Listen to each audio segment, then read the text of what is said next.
It is March 12th. Today I'm going to bury about 8 potatoes that I have prepared. I should say 4 potatoes I cut in half with eyes. I'm going to bury those today, kind of an early planting of some potatoes. I'm thinking of putting them on the smaller mound because I have some cleaning up to do over here, which I'll show you. So this is what the wild boar and deer pawed up this winter. You can start to see a little bit of the damage here. They tore it down quite a bit. This happens every winter here because of the boar.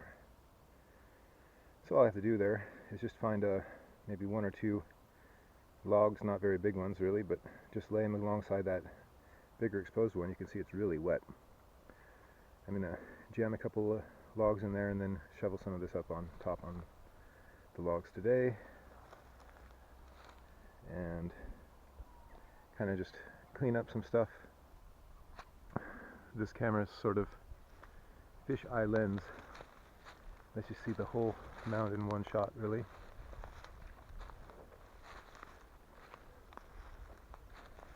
So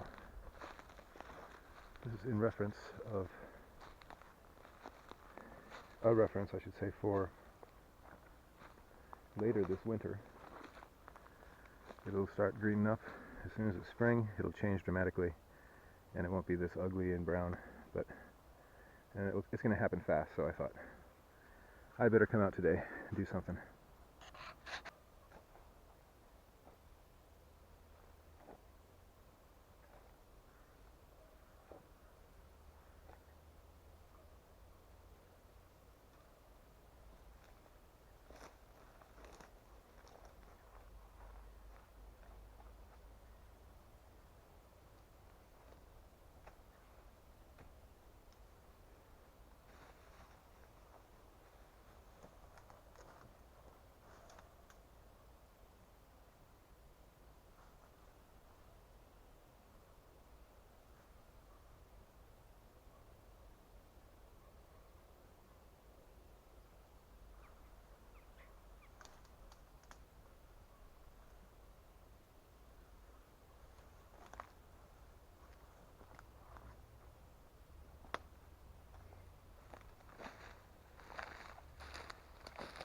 These potatoes were pretty long gone. I cut them about 4 days ago and let them heal up, but I think they'll grow just fine.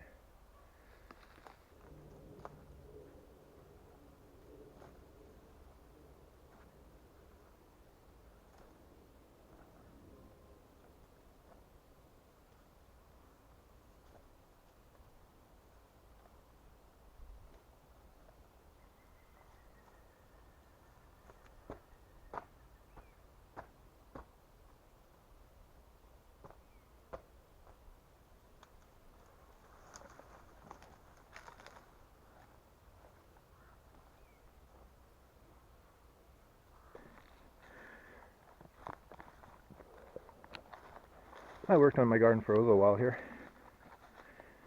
Still out of breath. I haven't made it picture perfect or anything. I've been digging out the swale here, and I took my time getting lots of sticks and just grabbed handfuls of this stuff. I know it's full of weed seeds, but this whole thing's covered with weeds anyway. Handfuls and armfuls of that stuff. 3 big logs. Put them up against the log that was already there and a couple down below, and shoveled and shoveled and shoveled. Got it back to almost the shape it was in. And I kind of left a little ledge down there, so I think that if the pigs come back, they'll be encouraged to wallow in the swale and kind of on that ledge rather than rip the sides off. So hopefully all the sticks and branches and stuff that I threw up there will hold it in. It's going to rain or snow here probably in the next few days and kind of compact that back down, hopefully. Help it solidify. And if the pigs do wallow around in the swale a little bit, I don't care much. I dug 3 big holes out by that hazel. I keep saying it's called hazel, but the elderberry bush up there. and dug 3 holes there, and I buried 9 Jerusalem artichoke roots in the hole, and we'll see if any of them can punch up through those weeds this summer and grow on their own without my help, as they usually do. I've been wandering around trimming, let's say pruning some bushes back, because I know they'll grow better if I do that, and I was shaping my trees at the garden again. I don't want them to be very tall, because I don't want them to throw long shadows, but I want them to keep them short and try to train some of the branches a bit. So anyway, having a good time. Dug out my entrance, cleaned it up a bit, and threw all that dirt right here. Replanted my daughter's flowers. I think the bulbs were dried out though. I don't think that they'll make it. Who knows? There might be some life inside, far inside them. And yeah, just generally going slow, taking my time, but getting a lot done. Having a good time.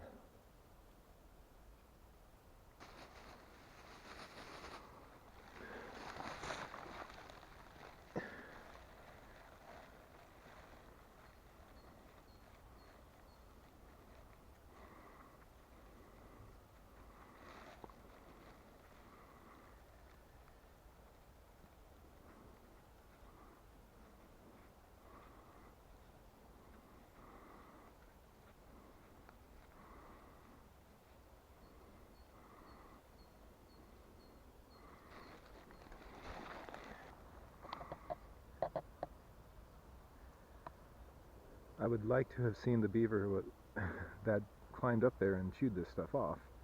He must have been quite the acrobat. Pretty amazing. I'll get up closer and you'll see why.